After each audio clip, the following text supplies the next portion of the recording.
TN Seshan ही मात्र एक ऐसे चीफ इलेक्शन कमिश्नर हुए भारत के इतिहास में और भारत के निर्वाचन आयोग के इतिहास में, जिन्होंने सत्ता के दबाव में काम नहीं किया, सत्ता के प्रेशर में नहीं काम किया, बल्कि इलेक्शन कमीशन ऑफ इंडिया की जो ड्यूटी थी, जो रिस्पॉन्सिबिलिटी थी, डेमोक्रेसी के लिए जो बेसिक और बुनियादी जरूरतें अमल में लाने की जरूरत थी, उस प्रक्रिया को उन्होंने इस्तेमाल में लाया।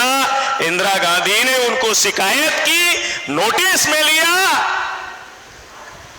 टीएन शेषन साहब इंदिरा गांधी को जवाब देते हुए उन्होंने कहा कि मैं इलेक्शन कमीशन हूं, यानी मैं इलेक्शन कमिश्नर हूं और इलेक्शन कमिश्नर भारत सरकार का अंग नहीं है, भारत के संविधान का अंग है,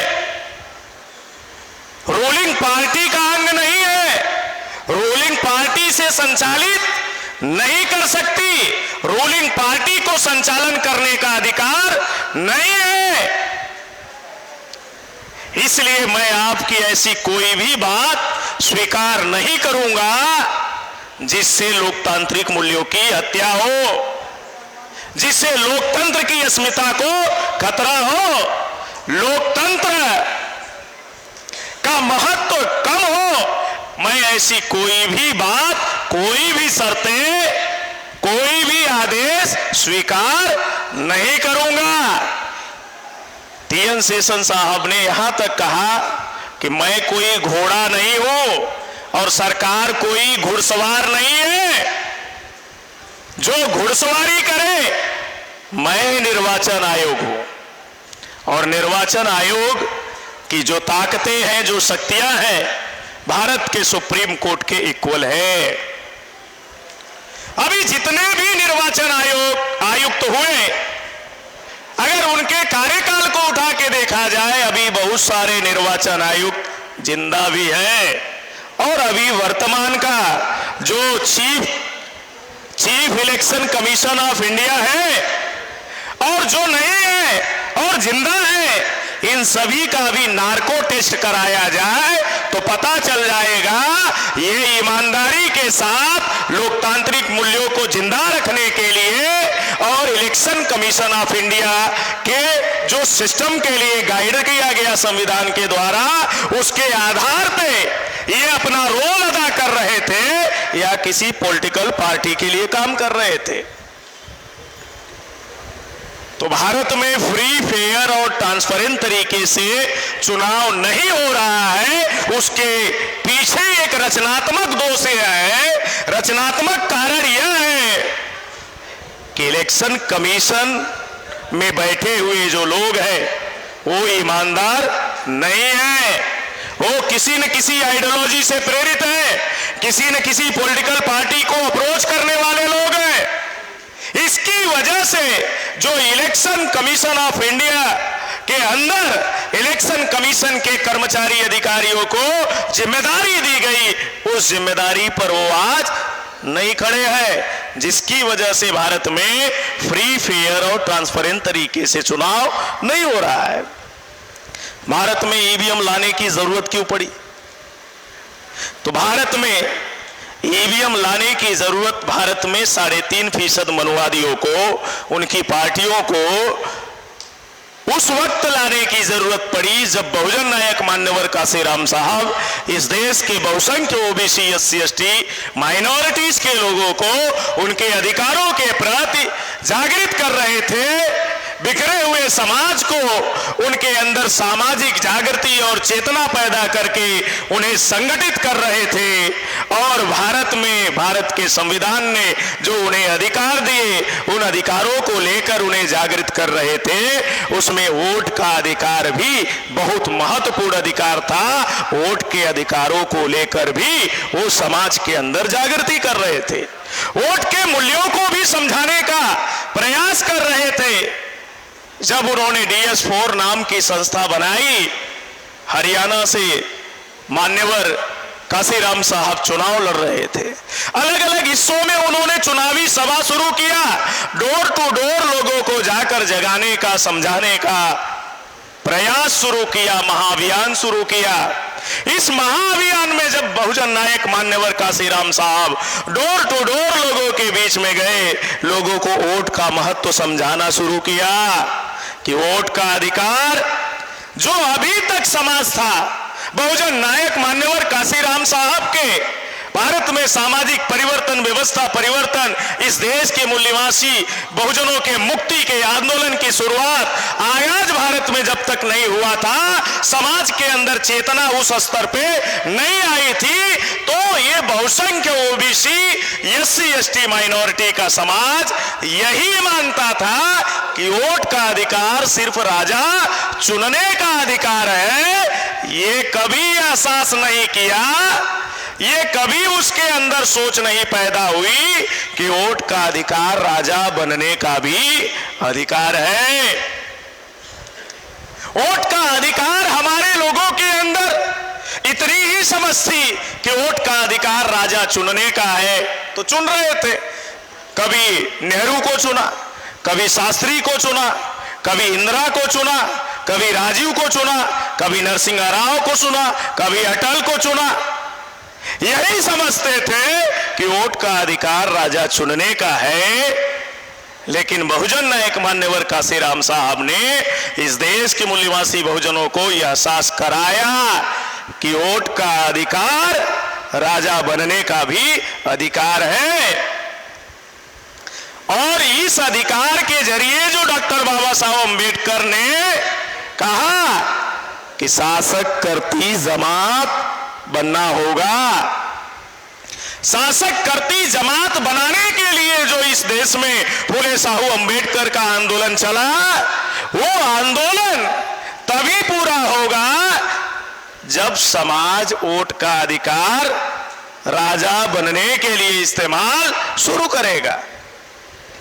ते बातें 1981 में बहुजन नायक मान्यवर काशीराम साहब ने नारा दिया, चुनौती देते हुए कांग्रेस को, बीजेपी को नारा दिया, सीपीआईएम के लोगों को नारा दिया, वोट हमारा राज तुम्हारा, नहीं चलेगा, नहीं चलेगा। जब ये नारा दिया तो मनुवादियों के कान खड़े हो गए। उन्होंने चिंतन किया कि काशीराम जी तो ठीक ही कहते हैं, अगर जिस दिन ये बहुजनों को बात समझ में आ जाएगी, वोट हमारा राज मनुवादियों का, नहीं चलेगा, नहीं चलेगा, ये बात जिस दिन समझ में आ जाएगी, उस दिन हम 3.5% लोग देश की व्यवस्था पर काबिज होने की तो छोड़ दो, गांव का वार्ड मेंबर भी नहीं बन पाएंगे। इसलिए उन्होंने बहुजन नायक मान्यवर काशीराम साहब के आंदोलन से बढ़ती हुई समाज के अंदर जागृति को काउंटर करने के लिए और भारत में लोकतंत्र का गला घोटने के लिए, लोकतंत्र का हत्या करने के लिए और लोकतंत्र में नागरिक अधिकारों को में जो वोट का अधिकार है, उन वोटों पर डाका डालने के लिए, चोरी करने के लिए उन्होंने ईवीएम भारत में 1982 में लाया। कांग्रेस और बीजेपी के लोगों ने 1982 में ईवीएम लाया, 1981 में नारा दिया, वोट हमारा राज तुम्हारा, नहीं चलेगा, नहीं चलेगा। 1982 में ही उसको काउंटर करने के लिए मनुवादियों ने ईवीएम लाया, कहा ईवीएम हमारा, वोट तुम्हारा, खूब चलेगा, खूब चलेगा, दबाओ बटन, हम न डिसाइड करेंगे तुम्हारा वोट किधर जाएगा। क्योंकि वो कल भी इस देश के मूल निवासी बहुजनों को शासक करती जमात नहीं बनने देना चाहते थे और आज भी वो मूल निवासी बहुजनों को शासक करती जमात नहीं बनने देना चाहते हैं। कल भी उन्हें मेजॉरिटी से खतरा था, कल भी उन्हें मेजॉरिटी से खतरा था, आज भी उन्हें मेजॉरिटी से खतरा है। अगर उन्हें मेजॉरिटी से खतरा नहीं होता तो इस देश में वर्ण व्यवस्था क्यों निर्माण करते? अगर उन्हें मेजॉरिटी से खतरा नहीं होता, इस देश के लोगों को हजारों जाति के टुकड़ों में क्यों बांटते? अगर उन्हें मेजॉरिटी से खतरा नहीं होता, हजारों जाति के बांटे गए टुकड़ों को ऊंच नीच क्यों बनाते? अगर उन्हें मेजॉरिटी से खतरा नहीं होता तो उनके अंदर भेदभाव क्यों पैदा करते? अगर उन्हें मेजॉरिटी से खतरा नहीं होता तो भारत में ईवीएम क्यों लाते? जिसके पॉकेट में नोट नहीं होगा वो नोटों की चोरी करेगा, जिसके अकाउंट में नोट नहीं होगा वो नोटों की चोरी करेगा, जिसके खाते में वोट नहीं होगा वोटों की चोरी करेगा। तो भारत के मूल निवासी बहुजनों के वोटों पर डाका डालने की पिछले 2 दशक से लगातार कांग्रेस और बीजेपी के जरिए साजिश की जा रही है। आपको जानकर हैरानी होगी, दुनिया में 195 देश यूनाइटेड नेशंस ऑफ ऑर्गेनाइजेशन का हिस्सा है। 31 देश ऐसे हैं जहां ईवीएम इस्तेमाल करने की प्रक्रिया शुरू की गई। अभी मात्र 11 देशों में ईवीएम इस्तेमाल किया जाता है। 11 देशों में मात्र 4 देश ऐसे हैं जहां पूरे देश में ईवीएम इस्तेमाल होता है चुनाव में। बाकी ऐसे 7 देश हैं जहां पायलट ट्रायल के तौर पे इस्तेमाल किया जा रहा है।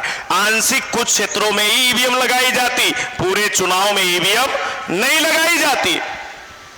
2006 में नीदरलैंड ने ईवीएम को बैन किया।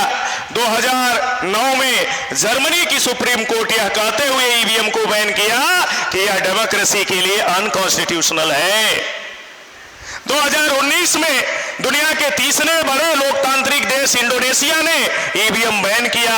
अभी बीते 6 महीने पहले ब्राजील में लाखों लोग ईवीएम के खिलाफ सड़कों पर आंदोलन कर रहे थे। भारत से सटा हुआ पड़ोसी देश बांग्लादेश है, जिसने अभी 6 अप्रैल 2023 को बांग्लादेश ने भी अपने यहां इलेक्ट्रॉनिक वोटिंग मशीन को बैन कर दिया। ईवीएम में हर स्तर पर गड़बड़ियां हो रही है। हर चुनाव में ईवीएम की गड़बड़ियों की खबरें सुनने को मिलती है। कभी ईवीएम हाईवे के किनारे फेंकी हुई मिलती है तो कभी अननेसेसरी अनाधिकृत जो वैन है, व्हीकल है, उसमें पकड़ी जाती है, कभी होटल में पकड़ी जाती है। ईवीएम की जगह कहां है? स्ट्रांग रूम से निकले पोलिंग बूथ पे जाए, पोलिंग बूथ से निकले तो कहां जाए? होटल में मिल रही है, अनाधिकृत व्यक्ति के गाड़ी में मिल रही है, हाईवे के किनारे मिल रही है। क्यों मिल रही है?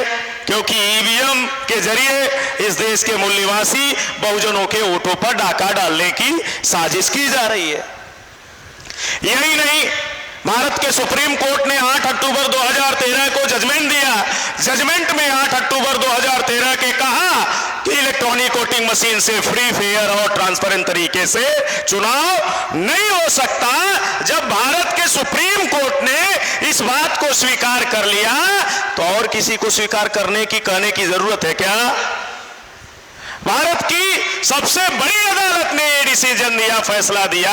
फैसले देने के बावजूद भारत में अगर ईवीएम इस्तेमाल किया जा रहा है तो कहीं न कहीं कुछ न कुछ तो साजिश है, और वो साजिशें हर चुनाव में देखने को मिलती है। 2019 के लोकसभा चुनाव के सीट पर जब पूरे भारत में लोकसभा का चुनाव हुआ तो आपको जानकर हैरानी होगी, इलेक्शन कमीशन ऑफ इंडिया के 2019 के साइट पे जाओ, उसके वेबसाइट पे जाओ, ईसीआई के वेबसाइट पे जाओ, वेबसाइट पर डाटा पड़ा हुआ है। खुद इलेक्शन कमीशन ऑफ इंडिया का लेटर पड़ा हुआ है कि 2019 के इलेक्शन में, चुनाव में, ये 373 सीटों पे यानी 373 सीटों पर पड़े हुए वोटों से जब गिनती की गई, या तो कम निकले या तो ज्यादा निकले। यानी 220 सीटों पर खुद भारत के चुनाव आयोग ने स्वीकार किया, 220 सीटों पर पड़े हुए वोटों से जब गिनती की गई ज्यादा निकले। 153 सीटों पर पड़े हुए वोटों से जब गिनती की गई तो कम वोट निकले। ये कम और ज्यादा कैसे हुए? डाका डालने के लिए हुए। और डाका डालने वाले लोगों का सरदार भी चुनाव लड़ रहा था 2019 का, वाराणसी की लोकसभा सीट से चुनाव लड़ रहा था। वाराणसी के लोकसभा सीट से नरेंद्र मोदी नाम का आदमी चुनाव लड़ रहा था। चुनाव लड़ते समय वाराणसी की लोकसभा सीट पर कुल कितने वोट पड़े? 11 लाख।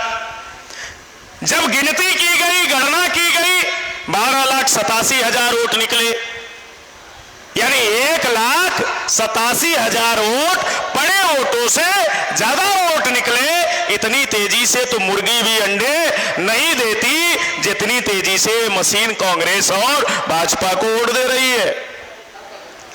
इसलिए भारत में आज के तारीख में बड़े पैमाने पे इलेक्ट्रॉनिक वोटिंग मशीन में गड़बड़ियां की जा रही है, और यह गड़बड़ी करके जो सत्ता में जाने वाले लोग हैं वो डॉक्टर बाबा साहब अम्बेडकर के बनाए गए संविधान और इस देश के लोकतंत्र और इस देश की एकता और अखंडता को खंडित करना चाहते हैं, खत्म करना चाहते हैं। उसको बचाने के लिए राष्ट्रव्यापी ईवीएम भंडाफोड़ परिवर्तन यात्रा निकाली गई है।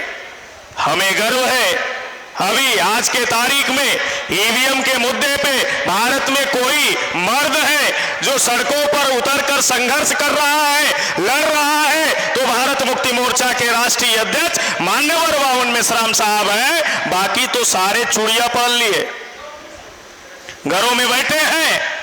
अभी 2023 का जो नगर निकाय का चुनाव हुआ, नगर निकाय के चुनाव में उत्तर प्रदेश की दूसरे और तीसरे नंबर की पार्टी हर जिले में बीजेपी के लोगों ने जबरदस्ती उनके प्रत्याशियों को हराया, लेकिन वो अपने प्रत्याशियों के लिए भी आवाज उठा नहीं रहे हैं, लड़ नहीं रहे हैं। समाज उनको वोट दे रहा है लेकिन उनके वोटों की हिफाजत भी नहीं कर पा रहे हैं। हमें गर्व है, फक्र है मुगल सराय में यानी चंदौली जिले के मुगल सराय नगर पंचायत की सीट से अध्यक्ष पद की उम्मीदवार सोनू किन्नर पर जो चुनाव लड़ रही थी। प्रशासन ने और बीजेपी के लोगों ने मिलकर उन्हें क्या किया? चुनाव हराने का काम किया, लेकिन किन्नरों ने अपनी लड़ाई लड़ी, समाज उनके साथ खड़ा था, लड़ाई लड़ी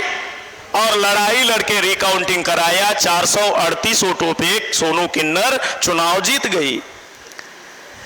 तो उत्तर प्रदेश में दूसरे और तीसरे नंबर की जो पार्टियां हैं वो हिजड़ों से भी बदतर हो गई है। हिजड़े लड़ रहे हैं लेकिन ये दूसरे और तीसरे नंबर के लोग समाज के किसी भी मुद्दे पर बोल नहीं रहे हैं। इसलिए हमारे लोगों को मैं अपील करना चाहूंगा, लड़ने वाले, संघर्ष करने वाले लोगों के साथ खड़े होंगे तो ये व्यवस्था बदलेगी। गुलामों के साथ खड़े होंगे जिनको ये गले में सीबीआई और ईडी का पट्टा पड़ा हुआ है, वो हमारी लड़ाई लड़ने वाले नहीं है। इसलिए हमें लड़ने के लिए समाज में लाल पैदा करना होगा। इस दिशा में हम लोग सभी प्रयास करेंगे। आपने मुझे सुना, इसके लिए धन्यवाद। बहुत बहुत धन्यवाद माननीय चांद मोहम्मद जी, राष्ट्रीय प्रभारी राष्ट्रीय मुस्लिम मोर्चा। और हमारे बीच में अध्यक्ष महोदय आज के कार्यक्रम की अध्यक्षता करेंगे। उससे पहले मैं चाहूँगा जो भी साथी माताएं बहनें जन आंदोलन निर्माण निधि देना चाहते हैं उनका मैं नाम